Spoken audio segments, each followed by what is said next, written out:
Hey, hey, good morning, Paul. Morning, Anton. How are you? Happy Uh, morning, everybody. Doing very well. Nice to see you on. Very good. I've been enjoying watching the last 30 minutes or so, the recap from yesterday. All very good. You know, By the I way, had can I, this, can I make a recommendation, Anton? I suggest by you all means. buy yourself a new Sharpie.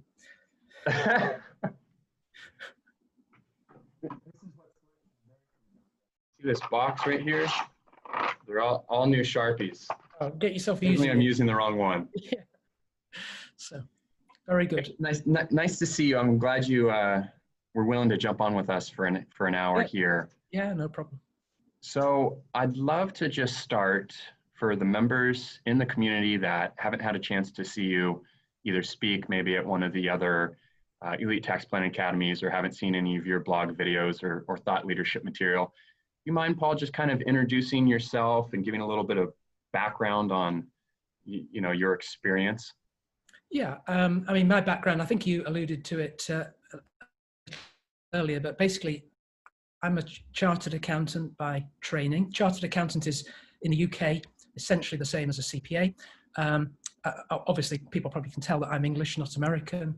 I say process where you say process, but basically, I'm a chartered accountant by training. I had built into an accounting firm. You know, I became a partner in the mid '80s.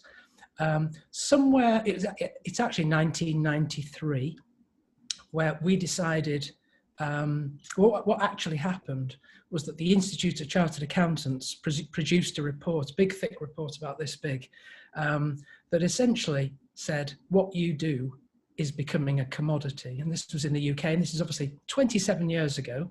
It happened in the UK before it happened here, but really saying what you do, i.e. tax returns, accounting and audits and stuff like that, is a commodity and your future's pretty bleak. And what you're going to be doing is you're going to be working harder and faster, and you're going to be sort of working for less, increasingly less money per hour, if you like, and you're going to be having not much fun. And myself and two or three other partners, we sat around a table and we sort of said, let's not do that. That doesn't sound good. Work harder, work faster for less money, have no fun. Let's not do that. And so this didn't happen overnight. It took us some time, obviously, but essentially we decided to reposition ourselves entirely from being what I sort of today call backward looking reactive to being forward looking proactive. And we sort of measured that essentially in terms of, over time and our success there in terms of our revenue.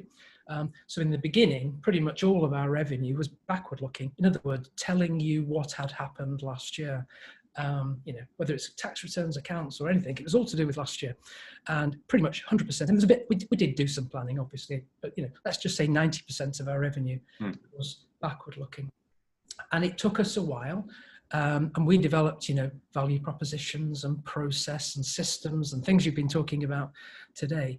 But basically, we approached clients from a wholly different angle. So rather than saying, I'm an accountant, I'll do your tax, we basically said, we're going to help you in terms of whatever your plans are. If it's business owner, we're going to help you grow your business or whatever it may be. And essentially what we did was over 3, 4, 5, 6, 7 years, we shifted so that we became, and I do know this number for a fact, because when we sold the business, it was a key element. 80% of our revenue was proactive forward-looking revenue, and only 20% of it was backward stuff. And by the way, we didn't stop doing backward stuff. We still had to do all those boring things. It just meant that the growth was all in the forward-looking add value. And essentially what we weren't doing was working harder and for less money. If anything, we were working less hard for more money, and we were definitely having fun. And basically we sold the business in 2001. I think you alluded to the number before, $45 million. But the reason why they bought us was because we had a process. It was not sort of one-offs. It was a process. We had a whole machine of how we did this. And so that was all great. And I then went into various other businesses and started a PLC, bought another business which sold about a couple of years ago. Somewhere along the line in about 2011, 12, I decided to move to the US. And one of the interesting things for me was when I came here, I didn't notice this straight away, obviously, but in fact, what actually happened was I decided I was going to do a little bit of work just to see how it worked here. And I started with the guy who built my house in the US, a successful house building company, but I took him through a process of helping him to, improve his business. And at the end of that day, he said, that was great. Loved it. And I said, so who does that sort of stuff with you? Who do you normally do this sort of stuff with? I presume it's your accountant. And he looked at me like I had, well, I was going to say 2 heads. I think he looked at me like I had more like 5 heads. And said, no, you have to be kidding me. No, he says, my accountant does my tax. He said, actually, what happens is I've got all these advisors, accountant, attorney, and all those people. And he used a phrase which I was not familiar with, then. He said, I have to quarterback that stuff. And he said, I'm not very good at it. And what he was really talking about was holistic, that word he was just referring to. He said, anything with a holistic aspect, I have to quarterback. I have all these advisors around the edge, and good God, no, the last person I talked to about this is my accountant. And I thought, wow, that's pretty weird. Because in the UK, the accountant sort of is that sort of go-to advisor that I heard you talking about yesterday. And that got me thinking, you see. I thought, oh, okay. And I, did a little bit more research into this, and then discovered that all the accountants here are like 20 years behind the times. And they're all backward looking and they're all reactive. And I thought, wow, there's a huge opportunity here to, because these accountants have got a problem coming. And they're going to have to change because technology is clearly going to take away, what they've been doing. And so, in fact, in the UK, you see, we have a TV program. We call it Doctor Who. He's a time traveler. And when I'm talking to not so much now, but a few years ago, I talked to my friends in the UK. I said, I'm sort of like Doctor Who. I'm a time traveler here because I feel like I've just landed in 1993 England. And it's just the same as it was in England, except it's 20 years later. And it's sort of, that's sort of my background. And obviously that's how we got into Hayden Rock. That's how we met. And then beginning to put our various systems together so that advisors and accountants increasingly working together. Yeah. Maybe, do you mind speaking for a minute just about what you've seen since being in the US, since starting to explore this opportunity with the accountants? How has it changed over the last few years, especially even the last maybe half a year with COVID? Yeah. What's been your perspective on that? And by the way, this is now going to look, because I didn't know you were going to ask that question, but I sort of guessed you would like to ask that question. And I was thinking about what we were going to talk about yesterday, and I thought, well, actually, I did a webinar in early January not early January, in January of this year, entering the new decade. And then I looked at it, I thought, wow, do you know what? First of all, I think that's an interesting thing to look back on as what I said. And it's also an interesting thing to see how it's slightly changed even in the last 5 or 6 months. Do you mind if I share my screen? And because it sort of it answers your question. And honestly, it wasn't a planted question. But basically, this is what I talked about can you see that? Yes. And this was right at the beginning of 2020, new decade and all that stuff. And I was talking to a guy on the webinar, and he was saying choices facing accountants, and I said, well, basically it's the same as it was in 2019, just what I've taught you through. They're either going to be working harder and faster for less money and having no fun, traditional compliance model, or they're going to make the leap to become a 21st century accountant. And I was saying then that time brings perspective, and think about a model that I call the black model. And black is just 4 words, where B stands for blatant. Something's very obviously happening. L stands for latent. It's still happening, but it's sort of not so obvious. A is aspirational. It would be sort of nice to change, but we don't have to. And C is critical. No, actually, it's important to change.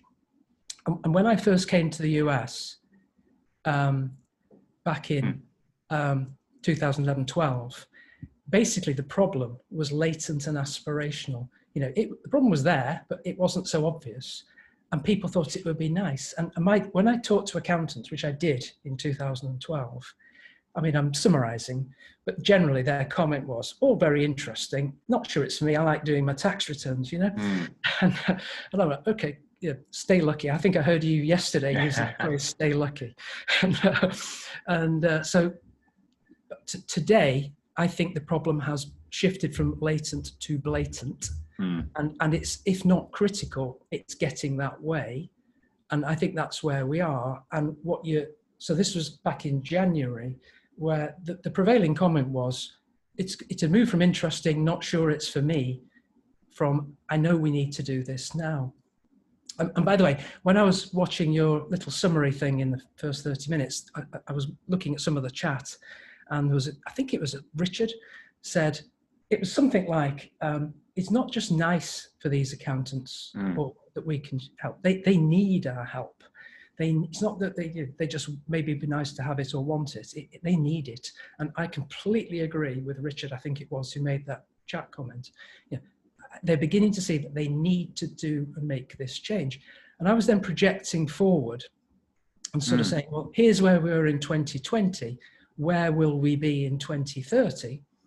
And I was basically saying, if they wait till 2030, it's way too late. And I heard, by the way, I listened to you yesterday for an hour or so, because I had a little window. I thought I'd just see what you're talking about. But and I think you mentioned, I think you thought the window of opportunity was 3 to 5 years. And I'm not sure if the right word is optimistic or pessimistic, but whichever way around it is, I think it's a bit shorter than that. I think it's 2 to 3 years. Personally, I just think if accountants haven't begun to change in the next 2 to 3 years, they're going to leave it too late. And it was a bit like you said yesterday, where, you sort of said all this stuff about virtual. At the moment, you're ahead of the game. If you wait 2 or 3 years, you'll just be on the same page with lots of people. So I was saying then, window of opportunity is about to change. And I was then saying, don't think black, think white. Opportunity for accountants to do something different. And basically a lot of those words that you've sort of talked about, again, over the last 24 hours, but, they've got to be different. They've got to be proactive. They've got to be forward thinking. They've got to add value. And at the time, I just put that word in there, virtual family office solutions. And then the other thing, accountant needs to position themselves as whatever word you want to use, central advisor, go-to advisor, and so on. And they need to be relevant, not just trusted. And I heard you talking about that yesterday. See, I think accountants are trusted. Trusted is sort of one of those things that you expect from your accountant. But just because they're trusted, what that doesn't mean is they're any different to any other accountant, but are they relevant? Anyway, but then addressing your question, see, I think that was written in January 2020. And that's interesting. And the thing that's obviously changed and jumped tremendously is that one there, virtual family office solutions, because I think you said a few minutes ago, there was a sort of, I'm not sure what word you used, but something like a resistance to using virtual. And I don't know when did the COVID thing start? Probably March. And where are we now? Sort of August, I think. So I think virtual has shifted 5 years forward in 5 months. Because I think where it was previously a resistance, there's now 100% acceptance. In fact, it's the only way to do business. But more than that, people are recognizing that it's easy. It's easy. I mean, look at today. I mean, here I am in sunny Rhode Island. I've rocked up out of bed, had my breakfast, watched a bit of you on this, and I'm doing my stuff. Compare and contrast with yesterday I would have schlepped off to Boston, parked my car, gone to the airport, messed about there, sat on a plane for 6 hours, had about 17 bags of chips, got at the airport, Uber, hotel, different bed that I'm used to, can't sleep very well, time difference, wake up some stupid time in the morning and then do the reverse on the way back. And, and obviously, I'm not saying, by the way, obviously there's a place for that stuff, and meeting people in real life is great. And that's much the value of traditional. But, compare and contrast. What would have taken me 2 days to do the same 1 hour slot is now taking me basically 1 hour.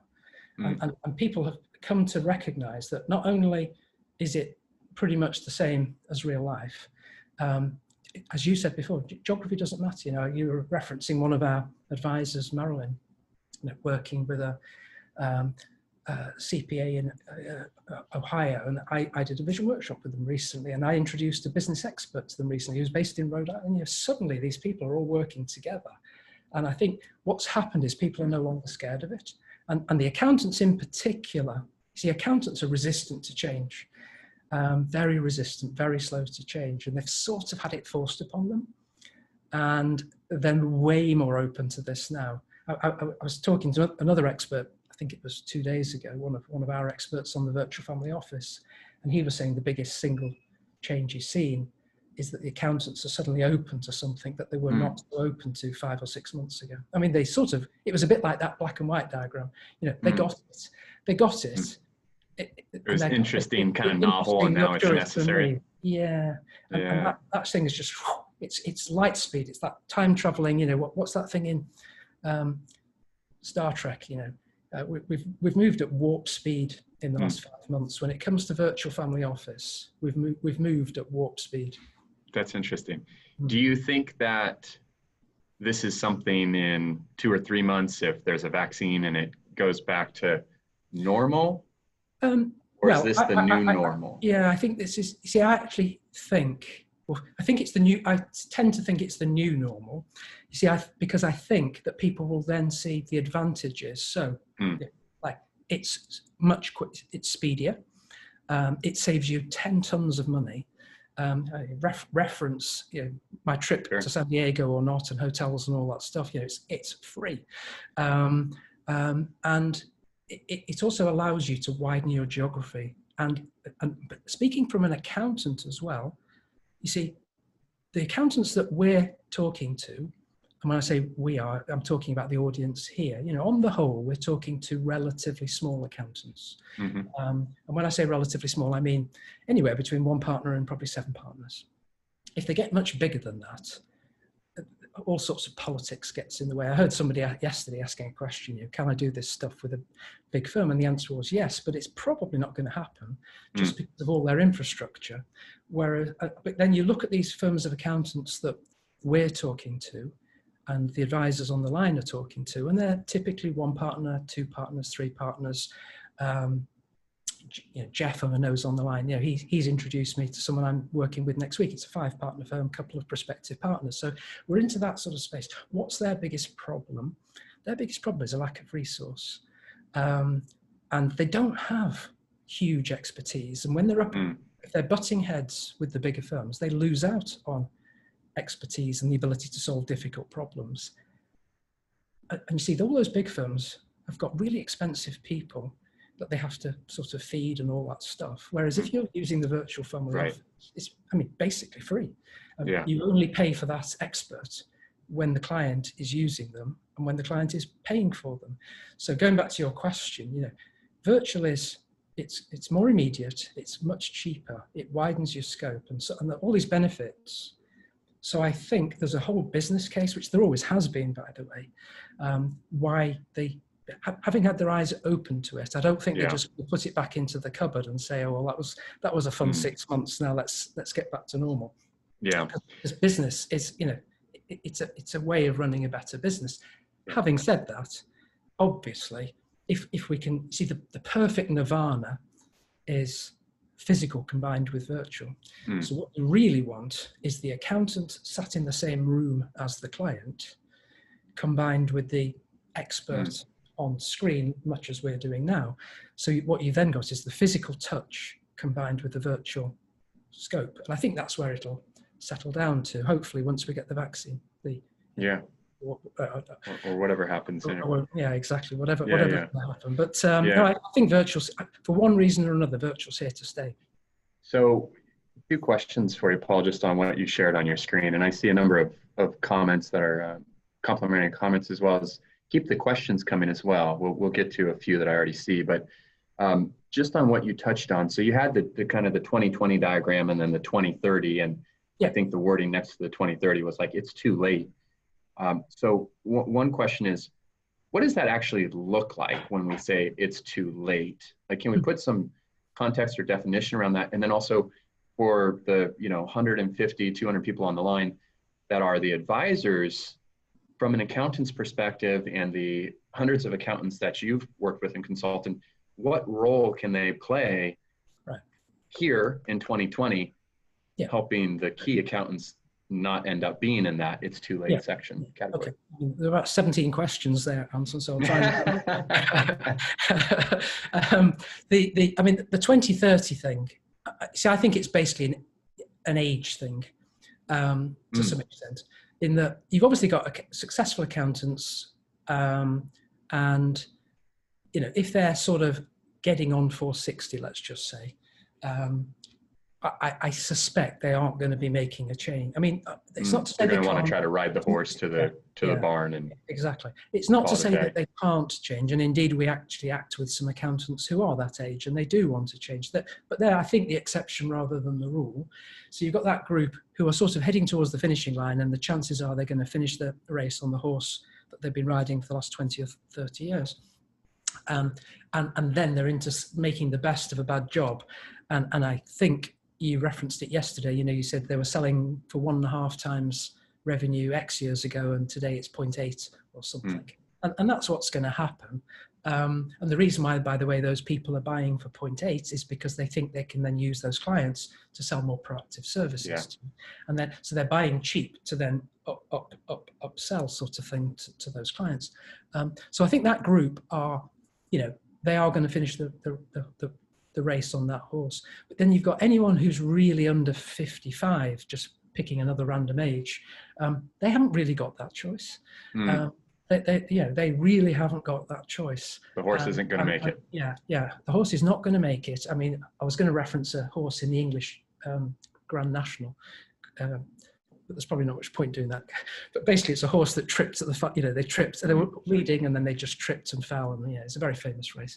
But yeah, those people haven't got any choice, because you see, it's the HR blocks and all those people are the technology. If you think the technology is good today, just wait 2 or 3 years. Yeah. I mean, people, it's artificial intelligence. I mean, if I was an accountant today, I tell you what, I'd give them away free. I would do tax returns for free, assuming that you are buying other add value stuff. I would use that as a sort of, if you spend X with me on value added, I'll do your tax return for nothing, because it's costing bobbins, you know? And so that's what's going to happen. And see, the problem you've got in the US, or the problem the accountants have in the US, is that you've made the tax code insanely complex. Yeah. Which has been great because it's provided a crutch to the accountants. But now, because computers can do the insanely complex much more quickly and easily, you don't need the accountant to sort of be up at midnight throwing themselves off buildings or whatever you were talking about yesterday. They just don't need to do that. Yeah. And so what the accountants have got is one huge asset, and you used it, which is, well, they've got clients and the clients trust them. So, but by itself, that's not enough. I mean, it's a great place to start from, but then you've got to do something with those clients. And then you talked about it yesterday in context of the team-based model, where you sort of said, well, the accountant could do this all themselves. I think it was your option 1. And you said the accountant could do this all themselves. They could get all the licenses, do all the stuff, work 17 times as hard and still only be a jack of all trades and master of none. Or they can pair, and so I think this is going back to your second part of your question, they can pair up with their team-based model consultant, i.e. the advisors on the line, and say, let's form a partnership. Because if you put the typical accountant together with the typical advisor, you're sort of hitting the best of all worlds. You've got the ability to be proactive and, let's just say, a little more salesy. We don't really mean selling, we mean satisfying needs, but that little bit more proactive about it, whereas the accountant isn't so good at that. But the accountant has got that trust and bedrock with the client, and put the two together, and it's a hugely powerful potential. And so, and then the accountant's position is that sort of holistic, arms round, working with the team-based model consultant, but with all of this virtual expertise around the edge. And that's a hugely powerful combination. So I think I've answered all the various questions. Did I miss any in that? No. Yeah, so. You hit them all. I see a number of people saying, is there any chance you'd be willing to share that visual with the members? I would indeed. I can, shall I just, I'll send it to Nadia or someone, and then they can. Sure. Is Nadia the best person to send it to? Yep, that'd be great. I can get that uploaded. It's a sizable sort of little thing, because I write it on this on my iPad, so I'll either send it by email. I think it will work by email actually, or I'll send it by Dropbox. But either way, that sounds good. So I laughed, interruption laugh there. I was just, somebody said, "Can I take Paul on all of my appointments from now on?" I'm very, very cheap. I'm gonna say not. Wow, so powerful, Paul. Great insight. I love Paul illustration. Do you want to see another illustration? Another little. I've got. I had another one because. Well, once you ask, I mean. There was a couple of questions that I thought you might ask, so I. What else? I could ask them, and then you could. Yeah, let's just see if this one's worth sharing. Let's move to that one. This was top 3 or 4 areas where accountants need help to change, and again, it was done relatively recently, and I thought it was interesting again because yesterday, as I say, I mean, joking apart, I was listening because I always find it interesting, and you talk about mindset. And I talk about thought leadership, but I think it's sort of there's a strong connection. I heard you yesterday talking about your, I think it was the gentleman who your mother feared might be a paedophile. Alan Newman, yes. Yeah. But, you know, he basically provided you with thought leadership, you know, and in so doing helped change your mindset. And so, you know, I think accountants need, they definitely need a change of mindset. And to achieve a change of mindset, they need thought leadership. And then, you know, and then below that, if you like, that's sort of almost like the umbrella. And then below that, they need help with process and systems because they don't know, they know they want to shift to forward-looking and added value and proactive, but they have no system or process to be able to do it. And then you summarized this morning from yesterday, and you were saying, yeah, don't sell with product, lead with process, and that's 100% right, 100% right. But then to do that, they need some coaching, which is a little bit different to thought leadership. You know, coaching is more, come on, you can do this. Let's hold you accountable. And we know from our group coaching sessions, you know, getting the advisor and the accountant together, it's one thing saying they're going to do it, but they need some coaching to stick at it and build habits. You know, I remember somebody teaching me 30 years ago that, you know, just because you want to do something doesn't mean to say you'll change. You need to build habits, whether they're good habits or bad habits, breaking bad habits. You know, if you want to give up smoking, for example, you need to do it for about at least 8 weeks before you can say you've given up smoking. You know, just because you gave up for one day does not mean you've given up smoking. Otherwise, you fall into what that person on that course called the loser trap. And I think a lot of accountants want to change, but they fall into the loser trap because they don't, and they need that coaching, some sort of support to say, come on, let's do it together. Let's contact those 3 or 5 clients. Let's hear you do it. Let's hear you make those scripted phone calls. Let's do it, which is the action thing you were talking about this morning. So they need the process, they need the systems, and they need the access to virtual expertise. And then this just goes into, you know, I was sort of saying that mindset thing. It's really hard to change what you've always done in a vacuum. You know, would you have metamorphosized into this person you are today, Anton, if you hadn't have had the experience of, if you'd been in a vacuum rather than being, There's no way. And obviously you said you wouldn't. Right. And then, you know, basically if they don't have that change of mindset, thought leadership, they're going to do what they've always done and get what they've always got. And so they need help, you know, introducing ideas. What about virtual? What about new services? How are we going to bill for proactivity? Because I tell you what, it's not the hourly rate. You try telling somebody, I've been proactively thinking about you for 5 hours. I'd like to bill you 5 times X per hour. You know, they will tell you to go forth and multiply extremely rapidly. So, you know, it's that virtual thinking. The processes and the systems actually falls into a couple of areas, I think. It's having some structure to what you say, and accountants, you know, again, they like some structure in what they say, and these happen to be around business advice, but we have lots of examples, you know, but things like 3 ingredients of success, business is all about 3 ingredients of success: vision, plan, and desire. There are only 4 ways to grow a business. There are only 7 wastes in the world.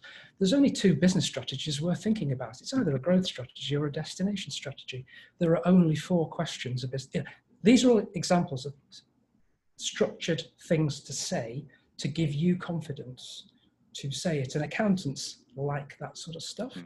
And then the other type of structure is more like systems, like diagnostics, CIQ, proactive planning process. How do we introduce experts? How do we deliver workshops, and so on?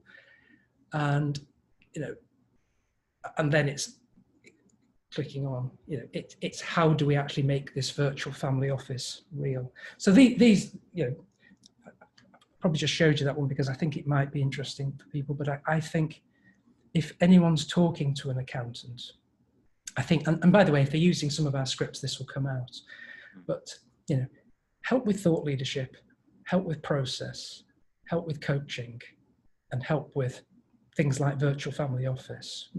Really, those are the areas accountants need help to change. That's great. That's great.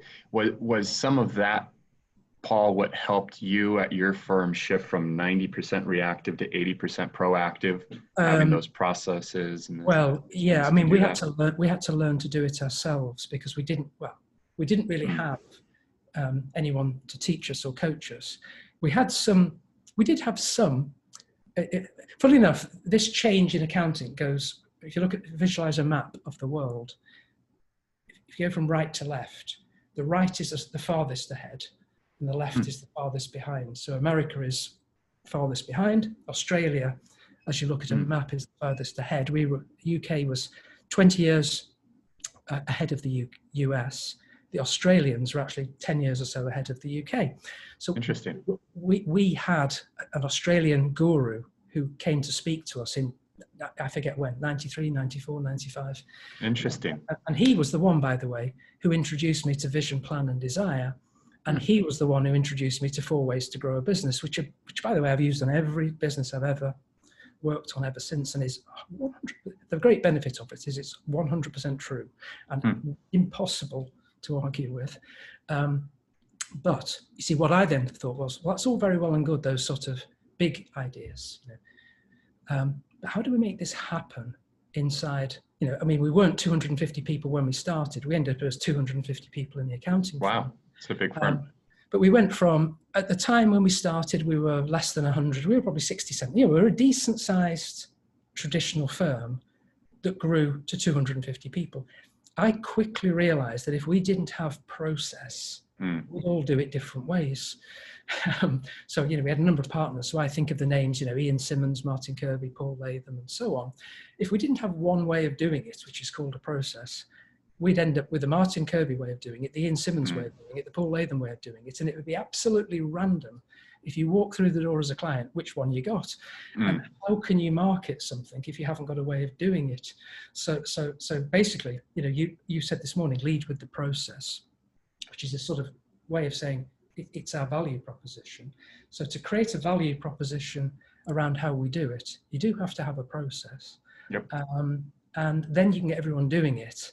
And then it doesn't actually matter who does it, whether it's Paul Latham, Martin Kirby, or Ian Simmons, because you get the same, whichever way it is. It's the same. I mean, there's a bit of personality difference, but otherwise it's the same.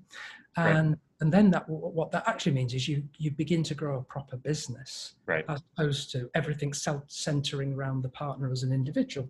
And so, you know, I had to do this. I say I because it was a team effort, but you know, we built systems and processes from scratch, and no one helped us to do that. And it took us years.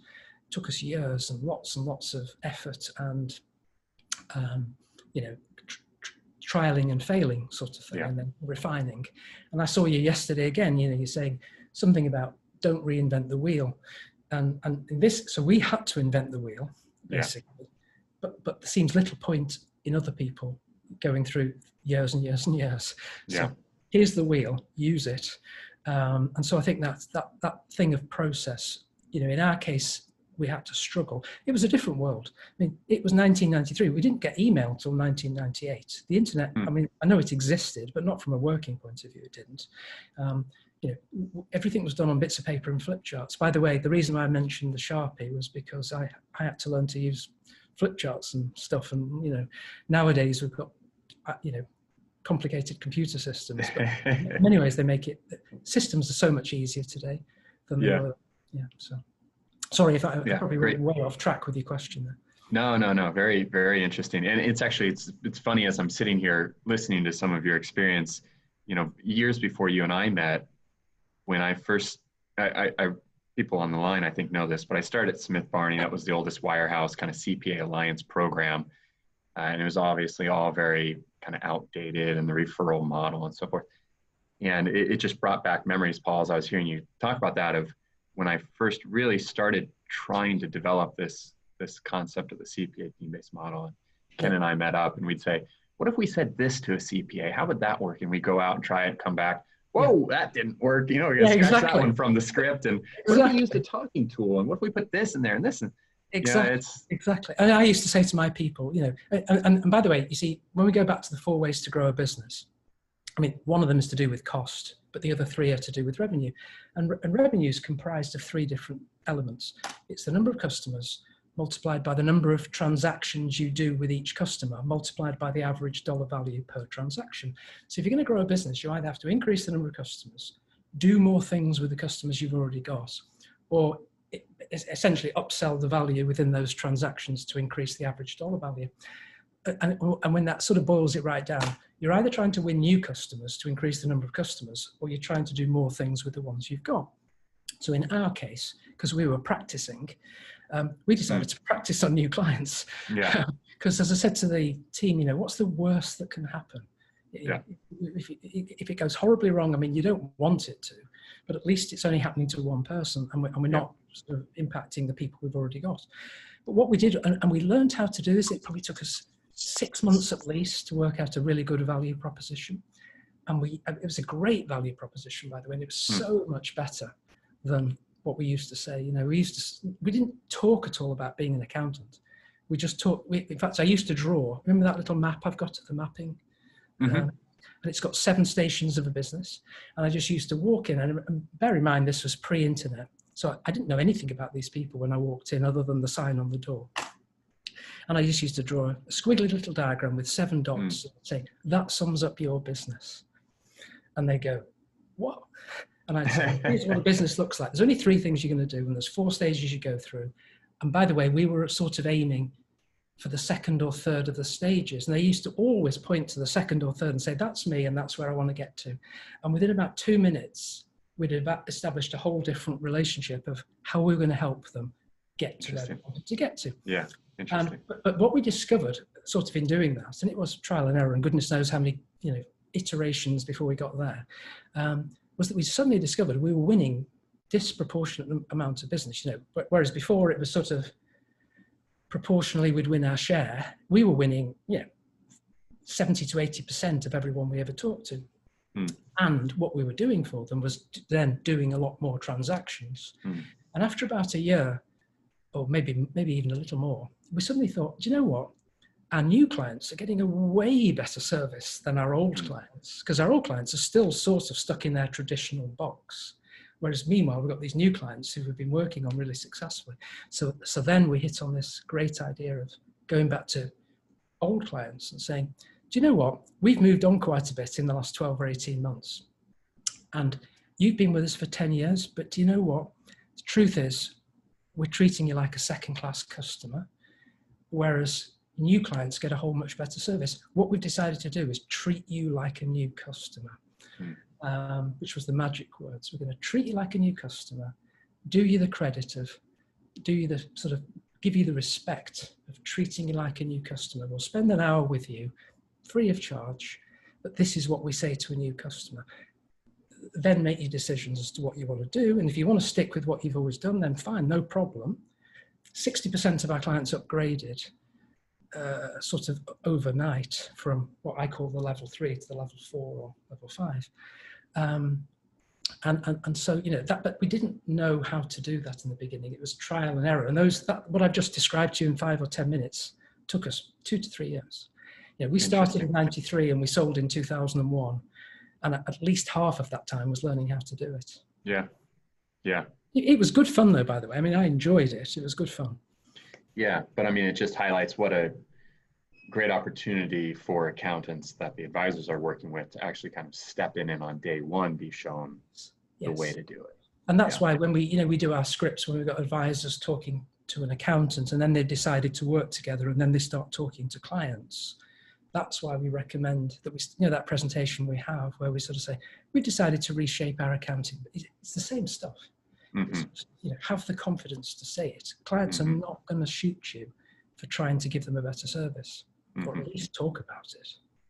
Yeah. So let's take a look at a couple questions. So I think it's Joe is asking, can you clarify, Paul, who is acting as the quarterback between the advisor, accountant, and client? Okay. Yeah. It's a good question. I mean, the quick answer is it can be either. See, what we do when we take and we're talking here a little bit at the elite mastermind level, which I know you're going to talk about later, but what we do is we coach the advisor and accountant together. And one of the key steps before we start talking to clients is to have a session on roles and responsibilities. And, obviously in individual circumstances, it can be either. But what we typically suggest is that the accountant is there right at the beginning, talking to the client with the advisor to so the accountant is using their trust that they built up with the client to say, I'm repositioning, much more proactive, much more forward looking, because what we've discovered is that's what our clients want, which by the way, I've talked to 10 million clients in my life. Never once have I heard a client say, I'd prefer reactive to proactive. They want proactive. So we'd start with usually the role, the accountant is to say, use that trust. Here's the person who I'm going to work with to help me quarterback this. That's usually the advisor. The advisor will be working with you, proactively on stuff based on your needs. We'll start with a diagnostic. We'll work out where your priorities are. If need be, we'll introduce you to experts and so on. But rest assured, before you actually implement anything, I will be there making sure that this solution or this expert is right for you because I know you. So there's a sort of trust element, there's a proactive element, and then there's a what you might call reinforcement of the trust. And so it's sort of a team effort with the roles and responsibilities, and there's an element of the quarterbacking slightly changes. Accountant leads with trust, advisor leads with proactivity, sort of working with the accountant. Accountant sort of comes back in usually, typically, obviously if it's a big sort of case. Yeah, that sounds great. That sounds good. I like this idea. I think it's going to work for you. Or even occasionally, no, I don't think it's right for you. I know you and I don't think that, maybe you should think about something else. And so I think that, it will vary from case to case, but one of the key things really is to establish who's doing what and when are they doing it. So. Would you say there's a degree of allowing the client to have the perception that the CPA is leading the process, but also there's a responsibility for the advisor to lead the CPA? Yes. And I think it comes back to that trust word. So the client trusts the accountant. You should not disturb that position. The advisor is then sort of part of the team of the accountant. So from that client's perspective, that's quite correct. From an internal perspective, the advisor needs to lead the accountant because this comes back to mindset, the mindset you were talking about yesterday. And we've seen this a lot.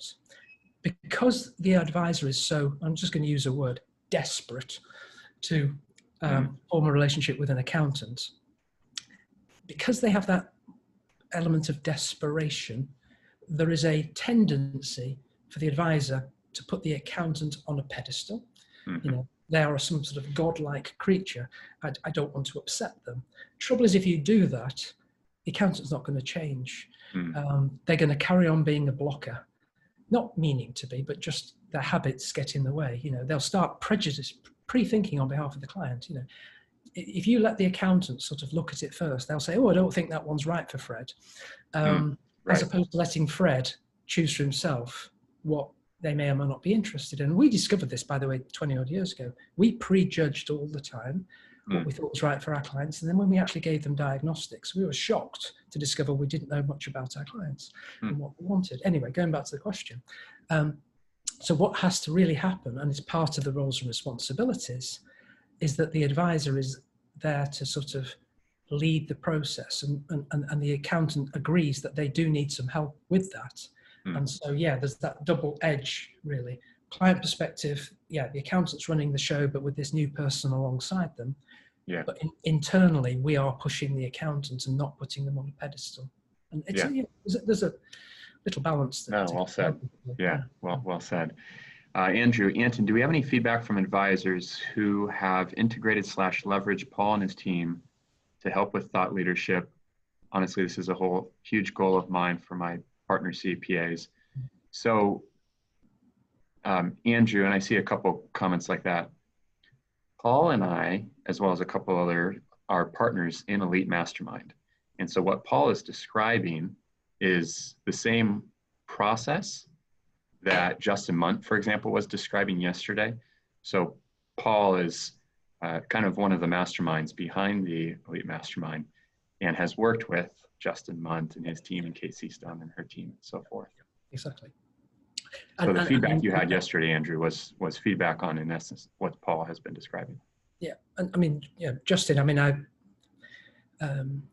we've been working on a couple of cases recently where Justin and the accountant that Justin's working with, or one of the accountants Justin's working with, introduced some of this stuff to their clients. So, I've been helping them with some business advisory stuff. I mean, there's another one whose name you've mentioned. I won't mention the name again. Her and her accountant,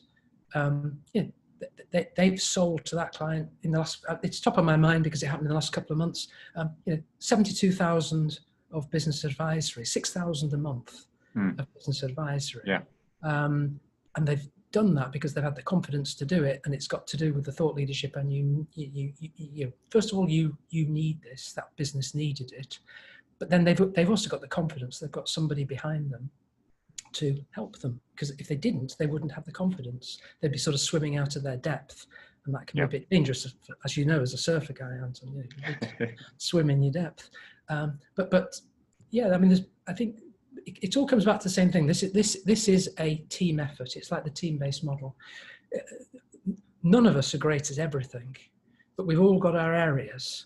And if the advisor's got the trust, and the accountant has got the trust, the advisor has got the proactivity and the tools behind them, and then they've got behind them, which is us, the systems and the processes and the scripts. It sort of all builds to the confidence, and that allows people to have the confidence to do this stuff. And and it does come back to, clients are not going to kill you for having a go, but I mean, you wrote it, and I sort of 1,000,000% agree. You try selling product, you're dead. Because what you're basically just selling. You're like one of those guys who you meet on the subway who opens their jacket with a whole load of watches inside. Do you want to buy a watch, mate? I mean, they may even buy a watch once, but they won't buy a watch 2 or 3 times. Right. Whereas if you lead with needs and process and systems, you've got a client for life. And the clients like that, because they then feel like they're sort of in control of what's happening, as opposed to being sold to. So yeah, I think there's a whole bunch of things here, but it's team-based effort, it's process, it's systems, it's coaching, it's thought leadership, it's having the things like the virtual family office behind you. It's a mix of all those things. Yeah. Well said. Which again goes back to the discussion earlier yesterday, where we talked about just taking the time to understand the foundation of the model and what the CPAs are going through, so you understand the niche you're trying to approach. Yeah. And the other thing as well, I mean, I use that model, vision, plan, and desire, and it does apply to the accountant. So the accountant ultimately has to have a vision that their worlds can be different, and so on. Sure. They have to have a plan as to how to do it, which we help them with. And as I always used to say, well, we can help you with vision. We can help you, the accountant or the advisor or the client, with a vision. We can help you with the plan. But if you don't have the mindset it's really hard to inject you with desire. Yeah. And so, you know, I used to sort of use that expression all the time. I can inject you with vision, I can inject you with plan, but if you don't want to do it, you know, I could try, but I'm not going to do. In fact, if accountants didn't want to do this, I don't think there's much point pushing them beyond a certain point.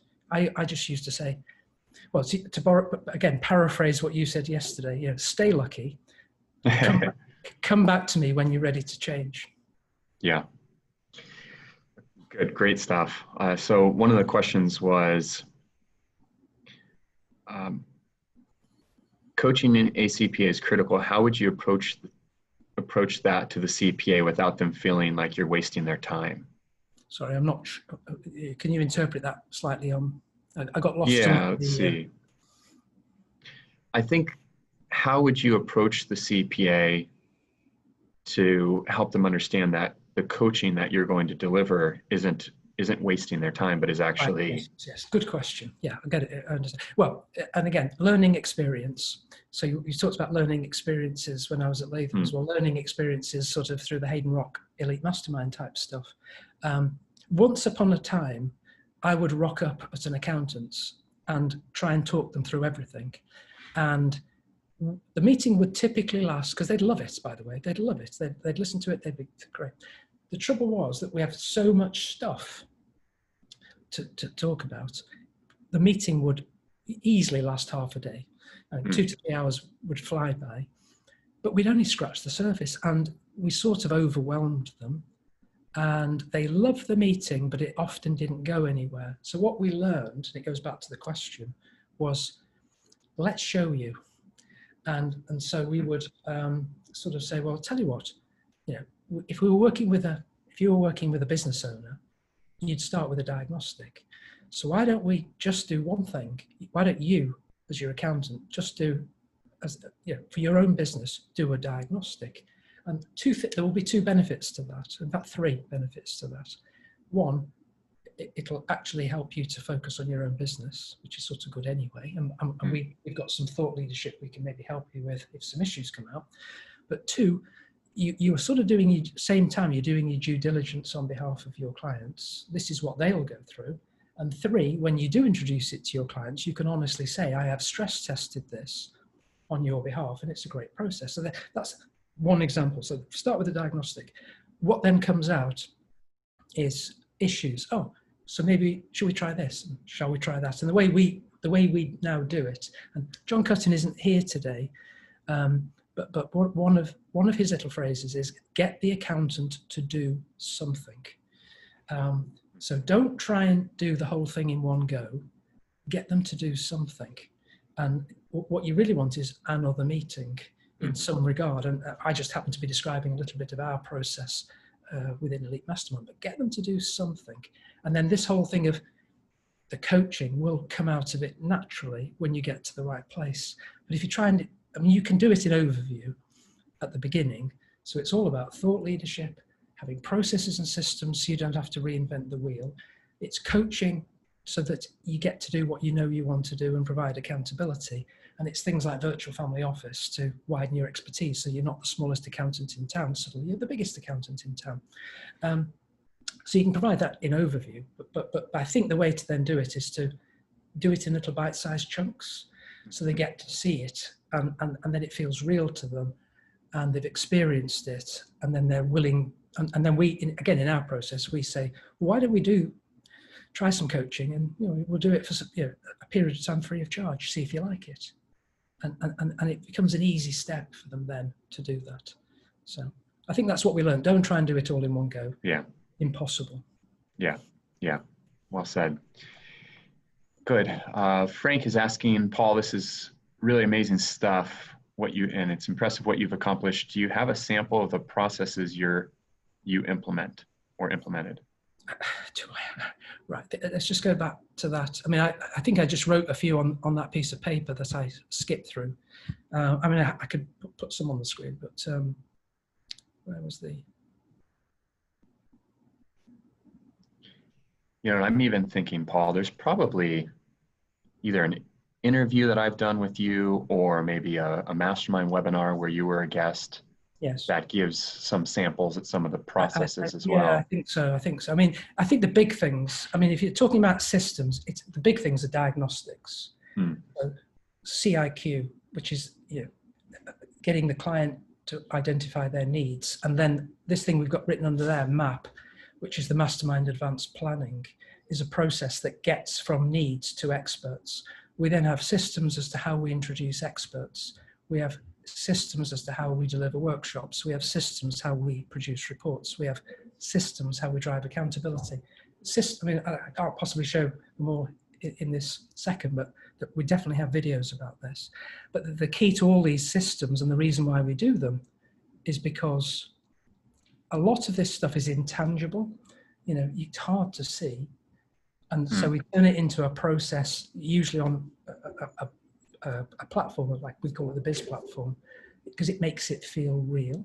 And then once you've made it feel real, it becomes a product in itself. The process of giving somebody advice in itself becomes a product that you can put into a box and say, have a box of proactivity, and would you like that? Yeah, I'd like that.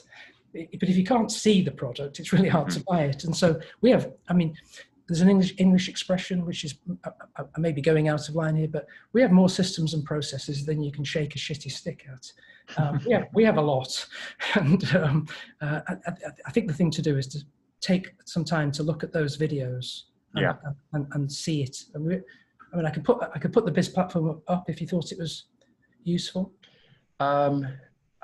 I think that's opening up a bigger discussion than probably we have time for at the moment. Exactly, and we don't have much time. We can definitely do that. But just the thought on what you said here with kind of productizing proactivity, I mean, in a way, that's what the advisor and CPA in Florida the advisors in Florida, CPAs, I think, out of Ohio, but that's what they did in order to get that client to agree to a $6,000 a month retainer. Exactly. They took a concept of proactive and actually spelled out what that means to the point where a client's willing to pay them $72,000 a year. And the reason why you do that, see, if you think of something in a box, it's defined. Whereas if you just use the word, you see, I worried about the word proactivity through about 1994 to 1995, because you see, we did have an hours-based model, and it was pretty obvious that you couldn't. Well, I used to go through an experiment really of saying to clients, so would you prefer reactive or proactive? And they all said proactive without exception. But then you sort of got to, well, how do I charge for proactivity? Because that's sort of difficult. I certainly can't do it retrospectively. So I need to define what we mean by proactivity. And otherwise they get it for free, and I'm not giving it away for free.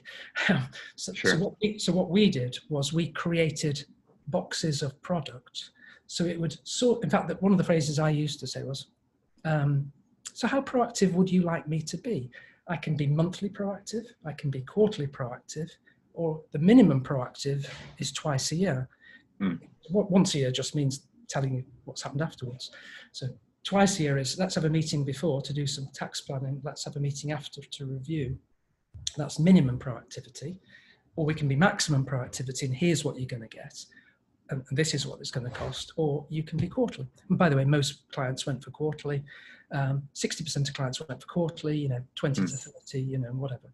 But suddenly what you've done is you've created a box where you've defined, so what you need is a beginning, a middle, and an end. Here's how we start. Here's what we do.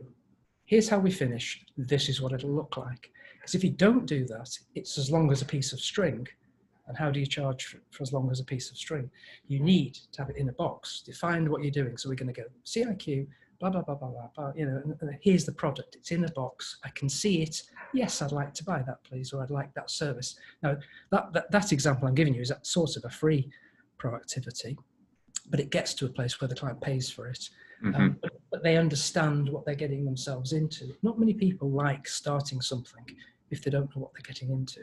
So take this very intangible term proactivity, define it, put it in a box. Here's what it is. Here's the benefits. Here's how it's going to work. You can stop anytime you like, but this is what we're going to do, and this will be the benefit. So that's how it works, basically. All these processes end up as products in a box, or service. I actually call them surducts. It's a service product in the box. Very good. As we kind of come to a close on this, I have a question for you. I don't even know that we've ever discussed this, but you've had an opportunity to work directly with accountants without an advisor being involved. And you've also, through our partnership, had an opportunity to work with accountants where there is an advisor involved. I'd be curious your observation on pros and cons of both. It's an interesting question. I think it's an area where I've had my mindset changed, by the way, Anton. It's probably not true I've had my mindset changed. I think I forgot something. Once upon a time, when I was at Latham's, I had an advisor with me, always on every case. His name was Simon Glassbrook.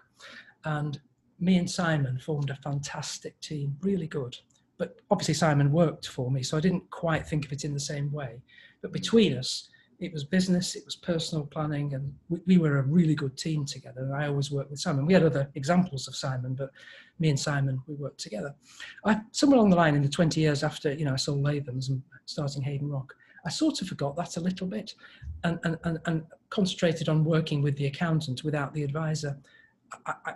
Since we've been working together in the last couple of years, 2 or 3 years, it's become apparent to me that the way I used to do it, which was with a Simon, is exactly what we're talking about.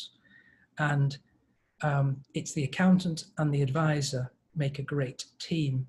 And the only caveat to the question is either the accountant already has a Simon, which obviously in that case, it's hard to introduce a new advisor, but quite often they don't. And I think it's then saying, yeah, actually, this is the best of both worlds. If you look at the sort of profiling of the individuals, if you put the typical accountant sort of brain profile with a typical advisor brain profile, you end up with a much better team. So I personally think, or put it this way, where we now work with accountants where there is no advisor involved, we definitely work to say, I think you benefit from us matching you with a right-minded or a similarly minded advisor. So my mindset has shifted in that regard. Not so much shifted, it's realigned. I think I've realigned my mind back to where it was. I appreciate it. Always have a Paul and a Simon. Very nice. Let's take one more question here from Brian. And I realize there are going to be at least a handful of questions we're not going to be able to get to today without running too long. But Paul, maybe we can circle back. Would you be willing to do another webinar just kind of as a follow-up discussion perhaps? Absolutely. Next few weeks? Yeah, okay. No problem. Brian's asking, in your experience when first approaching CPA. By the way, yes, if I do it from my front room in Rhode Island. No, if I have to get, the benefits of virtual, the answer is yes. Yeah, fair enough. In your experience when first approaching a CPA, is it a challenge to get them to admit that they need to change their business model in order to be more successful in the long run? Yeah. Well, I think it's like everything in life. You've got a distribution curve. So you can't answer that question in respect of the accountant, because if you think of a distribution curve, so in terms of the ones that work most successfully with us, they're that sort of from 70 to 100 on that right-hand side of a distribution curve, and they have that word desire. So if you're talking to one of those, they definitely already I would say more often than not these days, they recognize the need to change. The only question is, will they put the effort in to do it? Sure. So I think on the whole, if you go back to that diagram I showed earlier, I think it's gone from latent to blatant. So I think they'd have to be, sitting under a rock for them not to be aware of it. I think the question is not that they don't recognize the need, it's whether they have and I use my word, desire to change. And there's a world of difference between talking about something. I want to go on vacation to Acapulco, but I may not, because I may not get around to arranging it. And I think that's the more central question. Are they willing to put some of the hard yards in? Because this isn't a magic bullet. It's the same as I think I heard you saying yesterday. We can, if you haven't got you were talking about in terms of foundational skills, but if they haven't got the desire, the strength of desire to change, they probably won't do it. And it does go back to that habits thing. We work with them pretty hard over 3-4 months to get them going on this, and we do, ask them to make some commitments in terms of the time they're going to put into it, and give it a go, do it properly. Yeah. And we have a thing we call the expectations meeting. We expect you to speak to between 3 and 5 clients in this section, and 3 and 5 in the next section, and so on. So I think that's more the issue. Not that they don't recognize it, but are they willing to put the effort in to do it? And I think then the answer comes a little bit back to that age thing. If you are, 55 and older, maybe they'll just keep putting it off, or there's a tendency that way. If they're less than that sort of magical age I've just made up, they have no choice really. Sooner or later, they have to do this. But that's where I would say, don't waste your time trying to push somebody to do something. You could, what's that phrase? You can take a horse to water, but you can't make it drink. If they're not ready to drink, stay lucky, come back to me when you're ready. Because I promise you, you'll get there. Yeah, well said. Very, very well said. Good. Very good. Thank you very much. Any closing thoughts or anything for the advisors on the line? No, I don't think so. I completely, that some of those words you had on from summary from yesterday, you talked about don't lead with product, lead with process. You talked about obviously foundational skills. You talked about mindset. I think mindset is huge. And it's just, stick to the script, stick to the process. Don't try and reinvent the wheel. Just do it. Is it Nike? Yeah, just do it. There you go. Take action. Well said. Very good. Thank you so much. Appreciate it, Paul. Really Enjoy appreciate the rest the time of the day, as always. everybody. I hope you get good benefits out of it. Thanks, Anton. Good. See you. Thanks. Talk to you soon.